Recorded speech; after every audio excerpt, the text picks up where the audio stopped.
नमस्कार। World news में आज अमेरिका और ईरान के बीच डील का ऐलान हो गया है।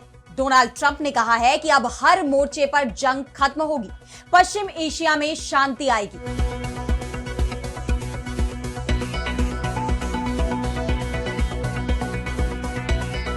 डील का ऐलान हो गया है, 4 दिन बाद साइन भी हो जाएंगे। बस चिंता इस बात की है कि दोनों ही पक्ष डील का सम्मान करें, क्योंकि इजराइल की तरफ से अभी से संकेत दिए जा रहे हैं कि वो कोई डील नहीं मानेगा। वहीं ट्रंप दावा कर रहे हैं कि इससे बेहतर डील हो ही नहीं सकती थी। वो इस डील को अमेरिका की जीत बता रहे हैं, लेकिन अमेरिका की सियासी पार्टियां इसे ईरान के सामने आत्मसमर्पण कह रही हैं। लेकिन अब ट्रंप ने साफ कर दिया है कि ईरान और अमेरिका के बीच समझौता तय हो चुका है और अमेरिका इससे पीछे नहीं हटेगा। इस पर हम करेंगे विस्तार से चर्चा, लेकिन आइए जरा उन खबरों को भी देख लें जिन पर आगे होगी बात। अमेरिका और ईरान डील पर मंडराया संकट, इजराइल ने समझौते को मानने से किया इनकार। लेबनान पर हमले जारी, अमेरिकी राष्ट्रपति ट्रंप ने इजरायली पीएम नेतन्याहू को लगाई फटकार। रूस का यूक्रेन पर बड़ा हमला, इस बीच रूसी राष्ट्रपति पुतिन की अपने अमेरिकी समकक्ष ट्रंप से हुई बात। 55 मिनट तक चली बातचीत में यूक्रेन जंग खत्म करने पर हुई चर्चा। G7 शिखर सम्मेलन के विरोध में जुटे हजारों प्रदर्शनकारी, वैश्विक नीतियों का किया विरोध। फ्रांस में बैठक के लिए नेताओं का लगा जमावड़ा। भारतीय पीएम मोदी की फ्रांसीसी राष्ट्रपति मैक्रो से हुई मुलाकात। और चलते चलते में देखेंगे समुद्र के अंदर मिला दुनिया का सबसे बड़ा कब्रिस्तान, चीनी वैज्ञानिकों की बड़ी खोज। इन सभी खबरों पर हम विस्तार से करेंगे बात, लेकिन पहले एक नजर हेडलाइंस पर। इजरायल हमास संघर्ष में अब तक 73,000 से ज्यादा फलस्तीनियों ने गंवाई जान।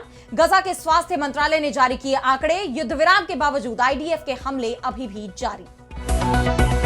ब्रिटेन की संसद के बाहर जुटे हजारों कश्मीरी, पाकिस्तान अधिकृत कश्मीर में सेना के अत्याचार पर जवाबदेही की मांग। क्षेत्र में मानवाधिकार उल्लंघन और बल प्रयोग का किया विरोध।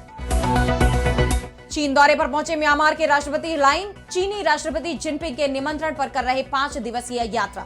आर्मी चीफ से राष्ट्रपति बनने के बाद दुनिया के साथ दोबारा जुड़ने की कोशिशों में जुटे लाइन।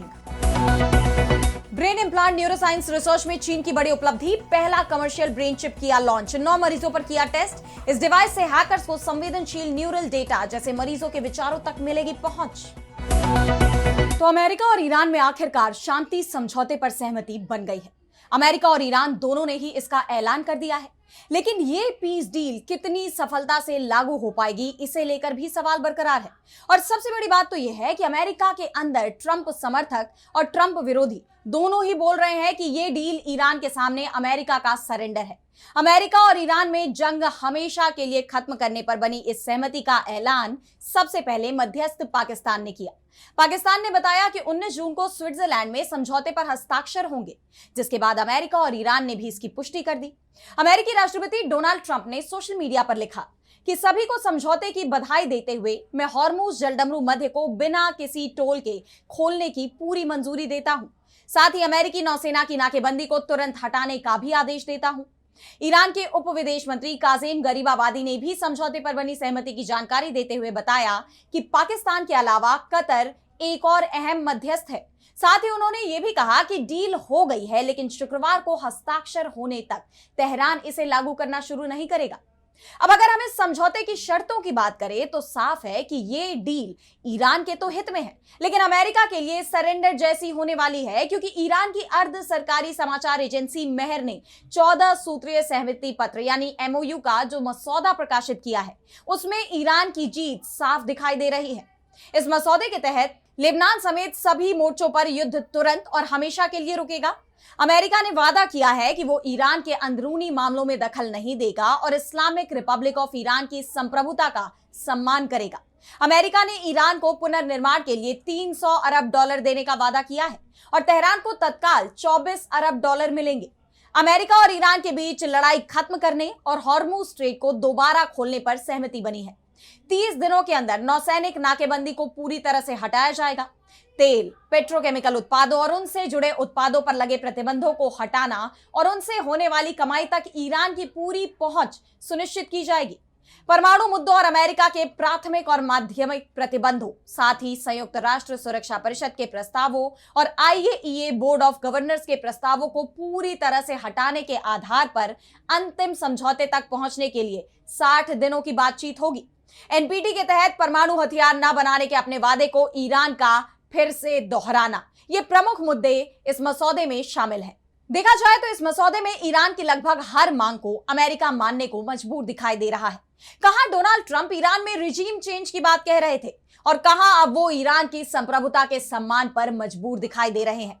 ईरान न सिर्फ जंग में अमेरिका पर भारी पड़ा, बल्कि अब शांति समझौते में भी उसका ही पलड़ा भारी है। ईरान ने दुनिया में अमेरिका का जो दबदबा था उसे पूरी तरह खत्म कर दिया है। यही वजह है कि इस डील का अमेरिका में विरोध हो रहा है। ट्रंप की विरोधी पार्टी डेमोक्रेट्स के साथ साथ उनकी अपनी पार्टी रिपब्लिकन ने भी इस समझौते पर सवाल उठाए हैं। इसे ईरान के आगे आत्मसमर्पण करार दिया है। वहीं यूरोपीय देशों का रुख ईरान को लेकर नरम पड़ गया है। समझौते पर सहमति का ऐलान होते ही यूनाइटेड किंगडम, फ्रांस, जर्मनी और इटली जैसे E4 देशों ने भी ईरान को बड़ी राहत दी है। ये सभी देश ईरान पर लगे प्रतिबंध हटाने के लिए तैयार हो गए हैं। यानी जंग से पहले ईरान जिन आर्थिक चुनौतियों का सामना कर रहा था, अब उसे उन सब से राहत मिलती दिखाई दे रही है। हालांकि फिलहाल समझौते पर हस्ताक्षर होने में 4 दिन का वक्त बाकी है। ऐसे में सबकी नजरें पश्चिम एशिया पर टिकी हुई हैं।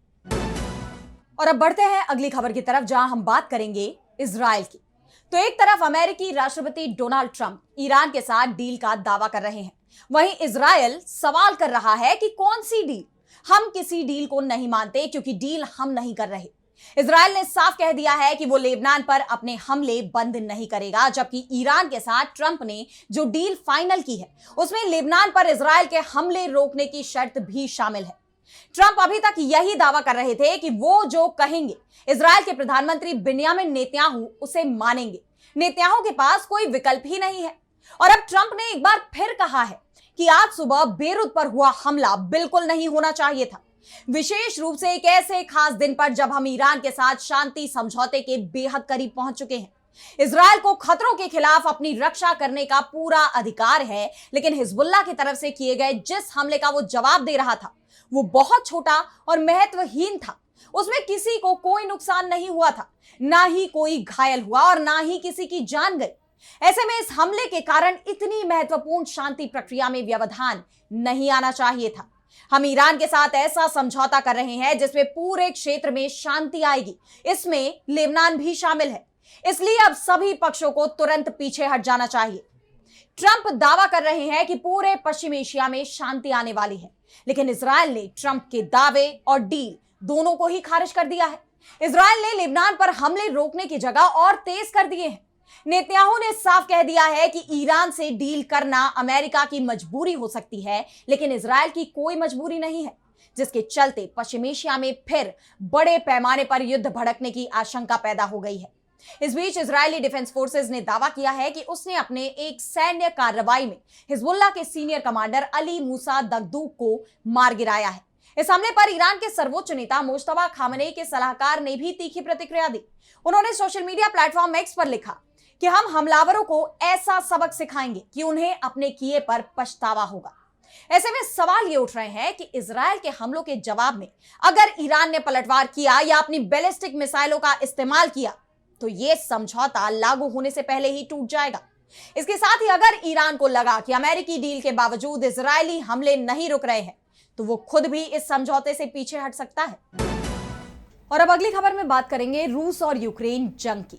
तो दोनों देशों में पिछले 4 साल से ज्यादा वक्त से जंग चल रही है और ये रुकने का नाम नहीं ले रही। इस जंग में दोनों ही देशों को भारी नुकसान भी उठाना पड़ा है। पिछले 4 सालों में दोनों ही देशों की तरफ से एक दूसरे पर ताबड़तोड़ हमले किए गए और इस दौरान काफी तबाही देखी गई। और अब इस जंग पर विराम लगाने की मांग की जा रही है, क्योंकि ईरान और अमेरिका के बीच छिड़ी जंग भी अपने अंत पर पहुंच गई है। दोनों देशों में शांति समझौते पर मुहर लगने वाली है, जिसके बाद अमेरिकी राष्ट्रपति डोनाल्ड ट्रंप अब रूस यूक्रेन युद्ध को खत्म करने की कोशिशों में जुट गए हैं। अमेरिकी राष्ट्रपति रूस यूक्रेन जंग को रुकवाने पर काम करते हुए दिखाई दे रहे हैं और इसी कड़ी में डोनाल्ड ट्रंप और रूस के राष्ट्रपति व्लादिमीर पुतिन के बीच फोन पर बातचीत हुई। इस दौरान रूस यूक्रेन जंग पर चर्चा की गई।